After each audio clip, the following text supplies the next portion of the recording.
ಈ ಮಧ್ಯೆ ಬೆಂಗಳೂರು ಗ್ರಾಮಾಂತರದ ಒಂದು ಕುತೂಹಲ ಇದೆ. ಬೆಂಗಳೂರು ಗ್ರಾಮಾಂತರದಲ್ಲಿ ಯಾರು ಅಭ್ಯರ್ಥಿ ಆಗ್ತಾರೆ ಅನ್ನೋ ಪ್ರಶ್ನೆ. ಆ ಪ್ರಶ್ನೆಗೂ ಕೂಡ ಉತ್ತರ ಸಿಗ್ತಾ ಇದೆ. ಲೋಕ ಕದನಕ್ಕೆ ಹೈ ವೋಲ್ಟೇಜ್ ಕ್ಷೇತ್ರವಾಗಿ ಬೆಂಗಳೂರು ಗ್ರಾಮಾಂತರ ಲೋಕಸಭಾ ಕ್ಷೇತ್ರ ರೂಪುಗೊಳ್ಳುವಂತ ಸಾಧ್ಯತೆ ಇದೆ. ಇಲ್ಲಿ ಮತ್ತೆ ಡಿಕೆ ಫ್ಯಾಮಿಲಿ ವರ್ಸಸ್ ದೇವೇಗೌಡರ ಫ್ಯಾಮಿಲಿ ಎದುರು ಬದುರು ಆಗ್ತಾ ಇದೆ. ರಾಜಕೀಯ ಜಿದ್ದಾಜಿದ್ದಿಗೆ ಮತ್ತೊಮ್ಮೆ ವೇದಿಕೆ ಸಿದ್ಧವಾಗ್ತಾ ಇದೆ. ನಿಖಿಲ್ ಅವರ ಸೋಲಿಗೆ ಸೇಡು ತೀರಿಸಿಕೊಳ್ಳೋದಕ್ಕೆ ಕುಮಾರಸ್ವಾಮಿ ಸಿದ್ಧತೆಯನ್ನು ಮಾಡಿಕೊಳ್ತಾ ಇದ್ದಾರೆ. ಭ್ರಷ್ಟಾಚಾರ ವರ್ಸಸ್ ಪ್ರಾಮಾಣಿಕ ಅನ್ನೋ ಅಸ್ತ್ರವನ್ನು ಪ್ರಯೋಗಿಸೋದಕ್ಕೆ ಪ್ಲಾನ್ ಮಾಡಲಾಗ್ತಾ ಇದೆ. ಈ ಕ್ಷೇತ್ರದಲ್ಲಿ ಡಿಕೆ ಶಿವಕುಮಾರ್ ಫ್ಯಾಮಿಲಿ ಅಥವಾ ದೇವೇಗೌಡರ ಫ್ಯಾಮಿಲಿ, ಈ ಎರಡು ಫ್ಯಾಮಿಲಿಯ ಮಧ್ಯೆ 80ರ ದಶಕಗಳಿಂದಲೂ ಕೂಡ ಆ ಟೈಟ್ ಫೈಟ್ ಇದೆ ಅಥವಾ ಬ್ಯಾಟಲ್ ಇದೆ. ಅದು ಈ ಬಾರಿಯೂ ಕೂಡ ಮುಂದುವರಿಯುವಂತ ಲಕ್ಷಣ ಕಾಣ್ತಾ ಇದೆ. ಹೆಚ್ಚಿನ ಡೀಟೇಲ್ ನೀಡೋದಕ್ಕೆ ನಮ್ಮ ಪ್ರತಿನಿಧಿ ಮಂಜುನಾಥ್ ನೇರ ಸಂಪರ್ಕದಲ್ಲಿ. ಮಂಜುನಾಥ್, 80ರ ದಶಕ ಅಂದ್ರೆ 85ರಿಂದಲೂ ಕೂಡ ಈ ಎರಡು ಫ್ಯಾಮಿಲಿ ಎದುರು ಬದುರು ಆಗ್ತಾ ಇದೆ. ಒಂದೆಡೆ ಡಿಕೆ ಶಿವಕುಮಾರ್ ದೇವೇಗೌಡರ ವಿರುದ್ಧ ಕಂಟೆಸ್ಟ್ ಮಾಡಿದ್ದು 85ರಲ್ಲಿ. ಸೊ ಈ ಬಾರಿ ಮತ್ತೆ ರಿಪೀಟು ಅಂತ ಅನ್ಸುತ್ತೆ, ಅದೇ ಎರಡು ಫ್ಯಾಮಿಲಿಯ ಅಭ್ಯರ್ಥಿಗಳು. ಖಂಡಿತ ರಕ್ಷತ್, 1985ರಿಂದ ದೇವೇಗೌಡರ ಕುಟುಂಬ ಜೊತೆಗೆ ಡಿ ಕೆ ಶಿವಕುಮಾರ್ ಅವರ ಕುಟುಂಬ ರಾಜಕೀಯ ಜಿದ್ದಾಜಿದ್ದಿನಲ್ಲಿ ಭಾಗವಹಿಸಿರುವಂಥದ್ದು. ಪ್ರಮುಖವಾಗಿ ಡಿ ಕೆ ಶಿವಕುಮಾರ್ ಅವರು ದೇವೇಗೌಡರ ವಿರುದ್ಧ ಸ್ಪರ್ಧೆ ಮಾಡಿ ಸೋಲನ್ನು ಕಾಣ್ತಾರೆ. ನಂತರ ಅದೇ ಕ್ಷೇತ್ರದಲ್ಲಿ ಒಂದು ಏನು ತೇಜಸ್ವಿನಿ ಅವರನ್ನು ನಿಲ್ಲಿಸಿ ದೇವೇಗೌಡರನ್ನ ಸೋಲಿಸುವ ಮೂಲಕ ಆ ಒಂದು ಸೇಡನ್ನು ತೀರಿಸಿಕೊಳ್ಳುವ ಮುಖಾಂತರ ರಾಜಕೀಯದಲ್ಲಿ ದೇವೇಗೌಡರ ವಿರುದ್ಧ, ದೇವೇಗೌಡರ ಕುಟುಂಬದ ವಿರುದ್ಧ ಡಿ ಕೆ ಶಿವಕುಮಾರ್ ಅವರು ಪ್ರತಿ ಬಾರಿಯೂ ಕೂಡ ತೊಡೆ ತಟ್ಕೊಂಡೇ ಬರ್ತಾ ಇರುವಂಥದ್ದು. ಇನ್ನು ಕಳೆದ ವಿಧಾನಸಭಾ ಚುನಾವಣೆ ಸಂದರ್ಭದಲ್ಲಿ ಕೂಡ ಸಾಕಷ್ಟು ಹಳೆ ಮೈಸೂರು ಭಾಗದಲ್ಲಿ ದೇವೇಗೌಡರಿಗೆ ಮತ್ತೆ ದೇವೇಗೌಡರ ಕುಟುಂಬಕ್ಕೆ ಸಾಕಷ್ಟು ಅವಕಾಶಗಳನ್ನು ಕೊಟ್ಟಿದ್ದೀರಾ. ಹೀಗಾಗಿ ಈ ಬಾರಿ ತಮಗೆ ಒಂದು ಅವಕಾಶ ಕೊಡಬೇಕು ಅನ್ನೋ ಒಂದು ಮನವಿ ಮಾಡುವ ಮೂಲಕ ಹಳೆ ಮೈಸೂರು ಭಾಗದಲ್ಲಿ ಜೆಡಿಎಸ್ ಕ್ಷೇತ್ರಗಳನ್ನ ಕಾಂಗ್ರೆಸ್ ತೆಗೆದುಕೊಳ್ಳಲು ಪ್ರಮುಖ ಕಾರಣ ಡಿ ಕೆ ಶಿವಕುಮಾರ್ ಅವರು.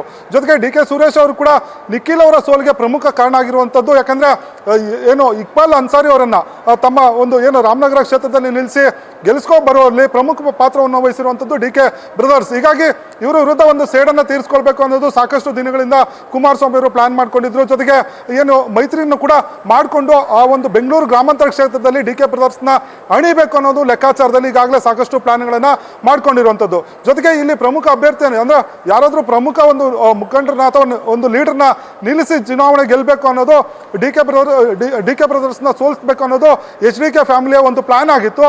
ಆ ನಿಟ್ಟಿನಲ್ಲಿ ಈಗ ಸ್ವತಃ ಏನು ಮಂಜುನಾಥ್ ಅವರನ್ನ ನಿಲ್ಲಿಸಿ ಇವರನ್ನ ಕಟ್ಟಿ ಹಾಕ್ಬೇಕು ಅನ್ನೋ ಒಂದು ಚಿಂತನೆಯನ್ನ ಮಾಡ್ಕೊಂಡಿದ್ದಾರೆ. ಜೊತೆಗೆ ತಮ್ಮ ಏನು 4 ದಶಕಗಳ ಒಂದು ರಾಜಕೀಯ ಹೋರಾಟದ ಒಂದು ವೇದಿಕೆ ಈಗ ಮತ್ತೊಮ್ಮೆ ಜಿದ್ದಾಜಿದ್ದಿನ ವೇದಿಕೆಗೆ ಈ ಬೆಂಗಳೂರು ಗ್ರಾಮಾಂತರ ಕ್ಷೇತ್ರ ಒಂದು ಅಣಿಯಾಗಿರುವಂಥದ್ದು. ರಕ್ಷತ್, ಧನ್ಯವಾದ ಮಂಜುನಾಥ್. ರಾಮನಗರ ಜಿಲ್ಲೆ ಬಹಳ ಹಿಂದಿನಿಂದಲೂ ಕೂಡ ಈ ಎರಡು ಫ್ಯಾಮಿಲಿಯ ಎದುರು ಬದುರಾಗಿರೋದನ್ನು ನೋಡಿದೆ. ಸಾತನೂರು ವಿಧಾನಸಭಾ ಕ್ಷೇತ್ರ ಇದ್ದಾಗ 85ರಲ್ಲಿ ದೇವೇಗೌಡರ ವಿರುದ್ಧ ಡಿ ಕೆ ಶಿವಕುಮಾರ್ ಸ್ಪರ್ಧೆ ಮಾಡಿ ಸೋತರು. ಅದು ಮೊದಲ ಸ್ಪರ್ಧೆ ಈ ಎರಡು ಫ್ಯಾಮಿಲಿ ಎದುರು ಬದುರಾಗಿರೋದು. ಆ ನಂತರ 2013ರಲ್ಲಿ ಒಂದು ಬೈ ಎಲೆಕ್ಷನ್ ಬಂತು. ಆ ಸಂದರ್ಭದಲ್ಲಿ ಅನಿತಾ ಕುಮಾರಸ್ವಾಮಿ ಡಿ ಕೆ ಸುರೇಶ್ ಅವರ ಎದುರು ಸೋತರು. ಅದು ಕೊನೆಯ ಸ್ಪರ್ಧೆ ಈ ಎರಡು ಫ್ಯಾಮಿಲಿ ಎದುರು ಬದುರಾಗಿರೋದು. ಈಗ ಮತ್ತೊಮ್ಮೆ ಅದೇ ರೀತಿಯ ಪರಿಸ್ಥಿತಿ ನಿರ್ಮಾಣ ಆಗ್ತಾ ಇದೆ. ದೇವೇಗೌಡರ ಅಳಿಯ ಡಾಕ್ಟರ್ ಮಂಜುನಾಥ್ ಅವರನ್ನ ಅಲ್ಲಿ ಕಣಕ್ಕಿಳಿಸಲಾಗ್ತಾ ಇದೆ. ಬೆಂಗಳೂರು ಗ್ರಾಮಾಂತರ ಲೋಕಸಭಾ ಕ್ಷೇತ್ರದ ಅಭ್ಯರ್ಥಿಯಾಗಿ ಅವರು ಕಣಕ್ಕಿಳಿಯೋದು ಬಹುತೇಕ ಖಚಿತ ಆಗ್ತಾ ಇದೆ. ಆ ಮೂಲಕ ಎರಡು ಫ್ಯಾಮಿಲಿ ಮತ್ತೊಮ್ಮೆ ಎದುರು ಬದುರು ಆಗ್ತಾ ಇದೆ. ಅನಿತಾ ಕುಮಾರಸ್ವಾಮಿ ಅವರಿಗೆ ಸೋಲಾಯಿತು ಅಂದರೆ ನಾವು ರೀಸೆಂಟ್ ಅಂತ ನೋಡ್ತಾ ಹೋದರೆ ಮಂಜುನಾಥ್ ಅವರಿಗೆ ಗೆಲ್ಲೋದಕ್ಕೆ ಸಾಧ್ಯ ಆಗತ್ತಾ ಅನ್ನೋ ಲೆಕ್ಕಾಚಾರ. ಈ ಬಾರಿ ಜಾತ್ಯತೀತ ಜನತಾದಳಕ್ಕೆ ಬಿಜೆಪಿಗೆ ಜಾತ್ಯತೀತ ಜನತಾದಳ ಊರುಗೋಲಾಗಿರೋದ್ರಿಂದ JDSನ ಅಭ್ಯರ್ಥಿಯಾಗಿ ಅಥವಾ ಬಿಜೆಪಿ ಅಭ್ಯರ್ಥಿಯಾಗಿಯೋ ಡಾಕ್ಟರ್ ಮಂಜುನಾಥ್ ಕಣಕ್ಕಿಳಿದರೆ ಗೆಲ್ಲೋ ಸಾಧ್ಯತೆಗಳಿದಾವೆ ಅಂತ ಅಲ್ಲಿನ ಆ ಲೆಕ್ಕಾಚಾರ, ರಾಜಕೀಯ ಲೆಕ್ಕಾಚಾರಗಳು ಹೇಳ್ತಿದ್ದಾವೆ. ಬಿಕಾಸ್ ಬಿಜೆಪಿಗೆ ಬೆಂಗಳೂರಿನ ಆನೇಕಲ್, ಬೆಂಗಳೂರು ದಕ್ಷಿಣ, ಅದರ ಜೊತೆಗೆ ಇನ್ನೊಂದು ಕ್ಷೇತ್ರ ಏನು ಬರುತ್ತೆ ರಾಜರಾಜೇಶ್ವರಿ ನಗರ, ಇಲ್ಲಿ ಬಿಜೆಪಿಗೆ ಹೋಲ್ಡ್ ಇದೆ. ಆ ಕಡೆ ನಮ್ಮ ರಾಮನಗರ ಜಿಲ್ಲೆಯಲ್ಲಿ ಇರುವಂಥ ವಿಧಾನಸಭಾ ಕ್ಷೇತ್ರಗಳಲ್ಲಿ JDSಗೆ ಹೋಲ್ಡ್ ಇದೆ. ಎರಡು ಶಕ್ತಿಗಳು ಒಂದಾದರೆ ಡಿ ಕೆ ಸುರೇಶ್ ಅವರನ್ನ ಸೋಲಿಸಬಹುದು ಅನ್ನೋ ಲೆಕ್ಕಾಚಾರ. ನ್ಯೂಸ್ ಫಸ್ಟ್ ನಿರ್ಭೀತಿಯಿಂದ ನಿಮ್ಮ ಪರವಾಗಿ.